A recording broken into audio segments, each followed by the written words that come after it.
নমস্কার বন্ধুরা, welcome to ST unique sports. তো আজকে বাংলার ছেলেরা দেখালো যে ডার্বি কি করে জিততে হয়। রসগোল্লা যে বাংলারই সেটা কিন্তু আজকে আরও একবার ফুটবল দিয়ে প্রমাণ করে দিল আমাদের বাংলার ছেলেরা। তো অসাধারণ একটা আমরা কিন্তু ম্যাচ দেখতে পেয়েছি। সেই নিয়ে কথা বলার সাথে সাথে আমরা কথা বলবো একটু ট্রান্সফার নিউজ, মাধি দালালকে নিয়ে আপডেট দেওয়ার রয়েছে এবং মোহনবাগান সুপার জায়েন্টের ম্যাচ নিয়েও কথা বলার রয়েছে এই ভিডিওতে।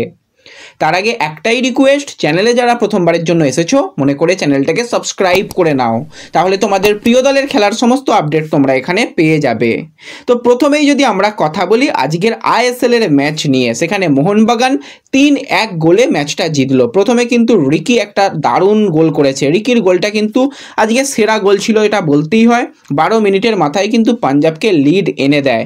তার পরবর্তী সময় মোহনবাগান চেষ্টা করলেও ফার্স্ট হাফে কিন্তু সেরকমভাবে কিছু আর করতে পারেনি, কিন্তু সেকেন্ড হাফের প্রথম দিকেই কিন্তু রড্রিগেজ একটা দারুণ গোল করেছে, হেড দিয়ে পারফেক্ট ফিনিশিং ছিল। সেখান থেকে কিন্তু আমরা প্রথম গোল মোহনবাগানের দেখতে পাই এবং তারা সমতায় ফিরে আসে। তারপর যে দ্বিতীয় গোলটা হলো সেটা কিন্তু পেনাল্টি থেকে এসেছে এবং ম্যাকলারেন পেনাল্টি থেকে গোল করেছে। সেক্ষেত্রে আমি বলবো ম্যাকলারেনেরই একটা বল বাড়িয়েছিল সামনের দিকে, সেখানে ভাই কোনো রকমভাবে ওটা পেনাল্টি হয় না। মেলরয় সে কিন্তু পুরোপুরি দাঁড়িয়ে পড়েছিল, অভিষেকে দাঁড়িয়ে পড়েছিল, মাঝখান থেকে যেরকম প্লে অ্যাক্টিং হয় সেই প্লে অ্যাক্টিং কিন্তু ওখানে থাপা করেছে আর সেখান থেকে পেনাল্টি দিয়ে দেওয়া হলো।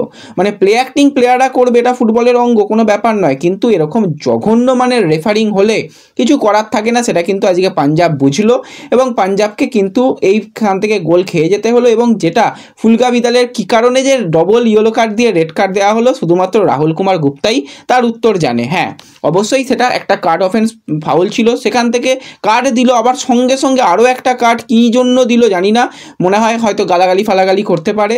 সেটা রাহুল কুমার গুপ্তা আমাদের অনেক শিক্ষিত রেফারি হয়তো বুঝে গিয়েছিল, সেই জন্য আরও একটা ইয়েলো কার্ড দিয়ে লাল কার্ড দেখিয়ে দেওয়া হলো এবং তাদের এমনিই অবস্থা খারাপ। গুরুত্বপূর্ণ আরও একজন বিদেশি প্লেয়ারকে লাল কার্ড দেখিয়ে 10 জনে করে দেওয়া। তারপর কিন্তু একটা লুকা যেটা হাইউড চ্যালেঞ্জ করলো, ওটা ভাই যদি ডাইরেক্ট রেড কার্ড দিত কিছু বলার থাকতো না। হ্যাঁ, এমনই চ্যালেঞ্জটা ছিল, হয়তো কোনো রকম আঘাত হয়নি কিন্তু ক্ষতি হয়নি, কিন্তু ওটা যদি একদম সরাসরিও রেড কার্ড দিত কিছু বলার থাকতো না। কিন্তু ফুলকা বিদালের ক্ষেত্রে ব্যাপারটা কিন্তু পুরোপুরি রেফারি ভুল করেছে। রেফারি আজকে প্রচুর মানে বাজে ডিসিশান দিয়েছে পাঞ্জাবের বিরুদ্ধে। আজকে মোহনবাগান কিন্তু সেগুলো মানে সুযোগ পেয়েছে এবং ভালো খেলেছে মোহনবাগান।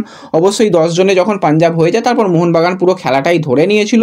তারপর রড্রিগেজ কিন্তু আরও একটা গোল করেছে 69 মিনিটের মাথায়, সেখান থেকেই কিন্তু মোহনবাগান 3-1 গোলে এগিয়ে যায়। এরপরও পাঞ্জাব চেষ্টা করছিল, আজকে রিকি সাবং আউটস্ট্যান্ডিং খেলেছে, শেষের দিকে চেষ্টা করেও কিন্তু আর কিছু হয়নি, শেষ পর্যন্ত কিন্তু পাঞ্জাবকে হারতে হলো। এবং পাঞ্জাব কিন্তু পরপর ম্যাচ হারছে। যেই পাঞ্জাব শুরুটা খুব তারা আইএসএলের ভালো করেছিল, কিন্তু সেই পাঞ্জাবের অবস্থা কিন্তু এখন খুবই খারাপ। তারা কিন্তু ব্যাক টু ব্যাক ম্যাচ হেরে গিয়ে তারা পয়েন্ট টেবিলে 7 নম্বর জায়গায় চলে এসেছে। তো তাদের জন্য এটা কিন্তু একটা বিরাট বড় ধাক্কা। তো এরপর যে ম্যাচটাকে নিয়ে কথা বলবো, এবং এই ম্যাচের দিকে আমি সত্যি কথা বলতে একদম তাকিয়েছিলাম যে আজকে আমাদের বাংলা দল কীরকম খেলে। ওড়িশার বিরুদ্ধে খেলা মানেই জানি আমরা রসগোল্লা ডার্বি, এবং রসগোল্লা ডার্বির প্রথম দিকেই কিন্তু আমাদের চিন্তার কারণ হয়ে উঠেছিল। তো প্রথম দিকেই কিন্তু ওড়িশা তারা 25 মিনিটের মধ্যে গোল করে দেয়। সেখানে কিন্তু আমাদের ডিফেন্ডারদের ভুলও বলবো না, আবার খুব একটা ঠিক কাজও করেছে সেরকম বলবো না, সেখান থেকে গোল হয়ে যায়।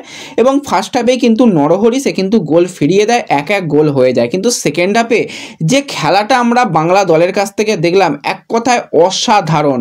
নরহরি শেষটা একটা সুন্দর বল নামিয়েছিল, সেখানে রবি হাসদার যে ফিনিশিং, যারা ভাই গোলটা দেখোনি একবার দেখে নেবে কি টপ ক্লাস ফিনিশিং হতে পারে। রবি হাসদা একজন বাঙালি প্লেয়ারের কাছ থেকে আমরা এত ভালো একটা ফিনিশিং দেখতে পেলাম। সেখান থেকে কিন্তু 2-1 গোলে আমরা এগিয়ে যাই এবং শেষের দিকে এসে হাই প্রেস করে মনতোষ মাঝি সে কিন্তু অবশ্যই আরও একটা গোল করে এবং 3-1 গোলে আমরা জিতলাম। এই বাংলা দলকে যেভাবে তৈরি করেছে কোচ, অবশ্যই কোচের প্রশংসা করতে হবে। সঞ্জয় সেন অসাধারণ কিন্তু কোচিং করিয়েছে। আজকেও আমরা দেখলাম পরবর্তী সময় বেশ কিছু সাবস্টিটিউট তারা ফার্স্ট 11-এ সুযোগ পায়, তাদের সাবস্টিটিউট হিসাবে নামিয়ে যেভাবে গেম চেঞ্জ করলো, যেভাবে আরও সুযোগ এসেছিল। আরও একটা ক্ষেত্রে তো রবি হাসদা একদম সহজ সুযোগ অন টার্গেট রাখলেই গোল হতো, সেখান থেকে মিস করেছে। এছাড়া দেওয়ান তারও কাছ থেকে কিন্তু একটা আমরা ভালো গোল দেখতে পেতাম, সেটা 1:1 চান্স ছিল। তো ওভারঅল কিন্তু আমাদের বাংলা দল আউটস্ট্যান্ডিং পারফরমেন্স করেছে এবং রসগোল্লা ডার্বি জিতে কিন্তু তারা চলে গেল এবার সেমিফাইনালে। তো দারুণ কিন্তু ম্যাচ হয়েছে। তো পারলে পরের যে ম্যাচগুলো থাকবে সেই ম্যাচগুলো দেখো, সত্যি মন ভরে যাবে। যা খেলা হয়েছে আজকে, দারুণ কিন্তু ম্যাচ হয়েছে।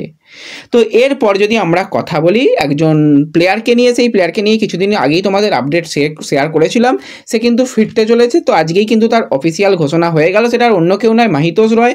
তার কিন্তু অফিসিয়ালি সিগনেচার কমপ্লিট হয়ে তার নাম ঘোষণা করে দিয়েছে মোহামেডান।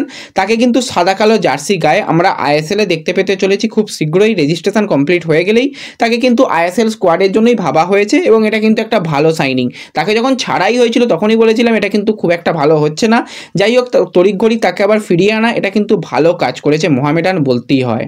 তার সাথে সাথে যদি আমরা একটুখানি মাধি তালালকে নিয়ে কথা বলি, তো মাধি তালালের তো সিজন আউট হয়ে গেছে, তোমরা সকলেই জানো। এবার মাধি তালালের কিন্তু এবার কঠিন একটা সময়, যেরকমটা আপডেট বেরিয়ে আসছে, সে কিন্তু চলে গেছে মুম্বাইতে গিয়ে আজকে সমস্ত রকম টেস্ট হয়ে যাওয়ার পর কালকে যদি সব কিছু ঠিকঠাক থাকে তাহলে কিন্তু আগামীকাল তার সার্জারি হতে চলেছে।